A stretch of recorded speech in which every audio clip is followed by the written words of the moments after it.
Hello everyone, welcome back to my channel English with Kuno. Let's go back in time. Yes, today we are learning something that was happening in the past. It is time to learn about past continuous tense. As I have told you in my previous video that जितने भी continuous tenses होते हैं उन्हें हम progressive tenses बोलते हैं. हमने हमारी लास्ट वीडियो जो हमने प्रीवियस वीडियो की है उसमें प्रेजेंट continuous के बारे में लर्न किया था. And now today we learn about past continuous tense. Continuous मतलब जिसे हम प्रोग्रेसिव भी बोलते हैं, जिसका मतलब होता है कुछ जारी. ठीक है, जो हमने पिछले टाइम में किया था, जो कुछ टाइम पहले, आधे घंटे पहले या 2 दिन पहले या कल शाम को जो चीज हमने पहले की थी कि हम क्या कर रहे थे, इसकी जो आइडेंटिफिकेशन होती है, इसकी जो हम कहते हैं पहचान होती है, वो होती है रहा था, रही थी और रहे थे. जिस टेंसेस के एंड में, जिन सेंटेंसेस के एंड में रहा था, रहे थे का साउंड आता है, उन्हें हम बोलते हैं past continuous tense. Past continuous tense जो चीज अभी पास्ट में हो रही थी, कि वह खाना खा रही थी, आधे घंटे पहले वह खाना खा रही थी, वह कल शाम को 6 बजे वह पढ़ाई कर रही थी. तो जो चीज हमें किसी पर्टिकुलर टाइम का पता है और पास्ट में पता है कि वो पास्ट में कर रही थी, उसके लिए हम यूज करते हैं पास्ट कंटिन्यूस टेंस, जिसका स्ट्रक्चर है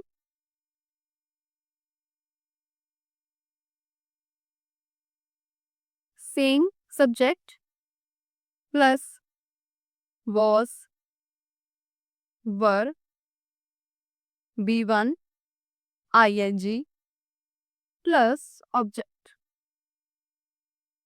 जैसे हमने हमारी प्रेजेंट कंटिन्यूस वीडियो में किया था, जो प्रेजेंट था, जो चीज अभी चल रही है, हमने वहां यहाँ पर इज एंड आर का यूज किया था. And in the same sense we have used was were in the continuous tense, past continuous tense. ठीक है, प्रेजेंट में हमने इज एंड आर यूज किया था, in past we are using was were. ठीक है, तो जो हमारा जो मेन हमारा जो इसमें देखने वाला है वो ये है कि हमने वाज वर कहाँ लगाना है. एज वी नो कि जो हमारा सिंगुलर होता है उसके साथ हम वॉज यूज करते हैं. Any name, any one object, किसी भी एक चीज के साथ जो सिंगुलर है, there will use was. Was we will use. Okay, and plural मतलब कि एक से ज्यादा. दे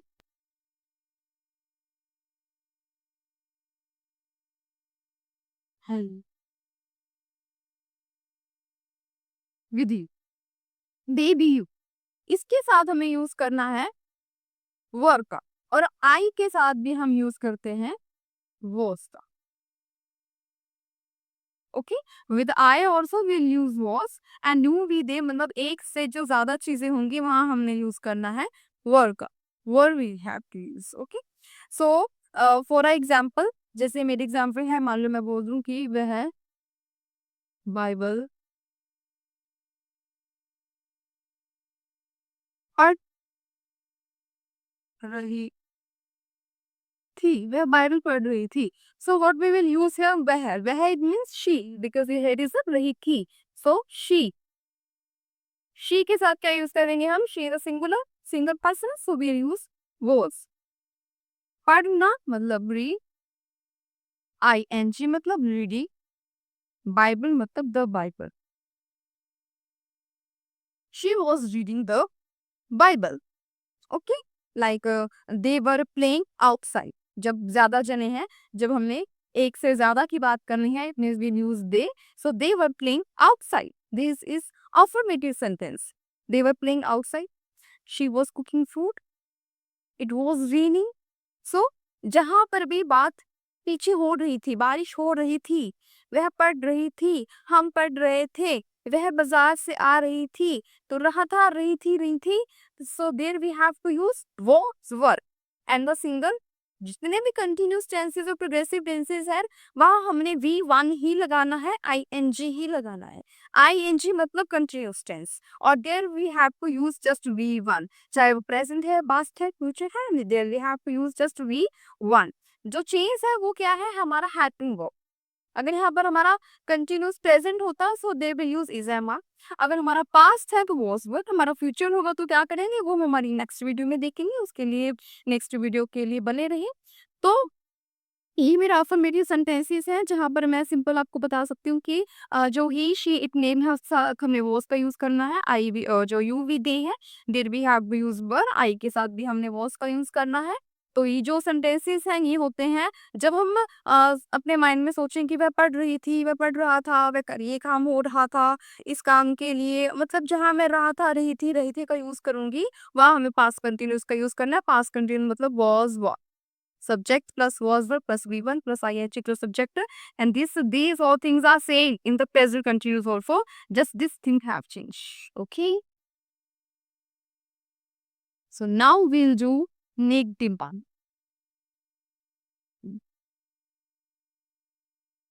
We have done affirmative, now negative. Negative it means no. Negative अपने नेम से क्लियर होता है, नेगेटिव मतलब इस चीज में हम नो का यूज करते हैं। Negative structure will be same. Structure was this: subject plus was plus verb plus V1 plus ing plus object. This was the structure of affirmative sentence. And in the negative, we have to just add on third number here, not. Negative means not. This not we have to use like as like our sentence was कि वह Bible पढ़ रही थी. So we has written that she was reading the Bible. So in the negative, what we will do? She was not reading the Bible.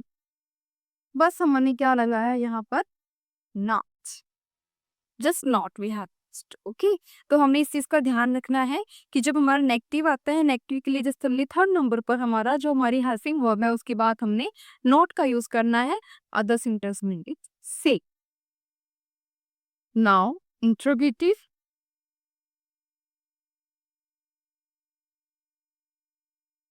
Interrogative sentences are also clear by their main कि इसमें जो है वो question mark questioning कर रहे हैं, intro कर रहे हैं।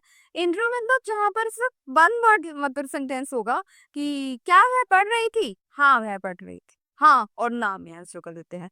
अगर हम बोलो वे क्यों पढ़ रही थी, उसका आंसर हम हाँ या नाम या सिंगल वर्ड में नहीं दे सकते हैं, है ना। जब हम अपने वर्ड को सिंगल वर्ड में आंसर कर सकते हैं, वहां हमने ये यूज करना होता है was plus verb plus subject plus V1 plus ing plus object. जब हमारा वन वर्ड आंसर होता है कि हाँ वह पढ़ रही थी, वह मतलब कि अगर हम बोलो कि वह क्यों पढ़ रही थी, वहाँ आप सिंगल वर्ड आंसर नहीं दे सकते हैं। There we can't use this, but in this line you can use was she reading the Bible. क्या वह बाइबल पढ़ रही थी? Was they playing outside? Was it raining today?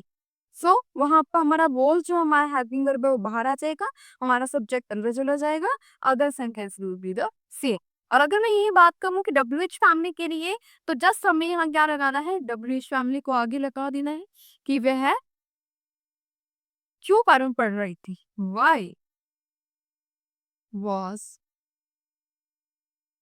Why was she reading the Bible? The Bible क्यों पढ़ रही थी? Why was she reading the Bible? Okay, so this is a interrogative sentences. So I hope आपको past continuous tense में कोई confusion नहीं होगा।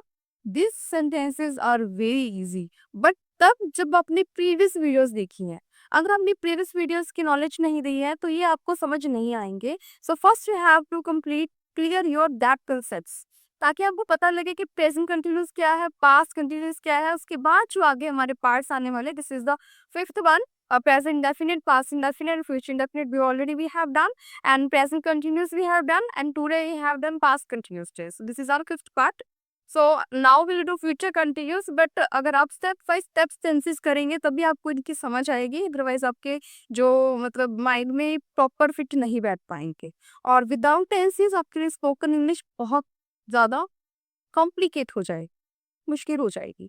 सो I hope कि आप प्रीवियस वीडियोस को भी समझ रहे हैं, देख रहे हैं, उन्हें लाइक एंड शेयर सब्सक्राइब कर रहे हैं।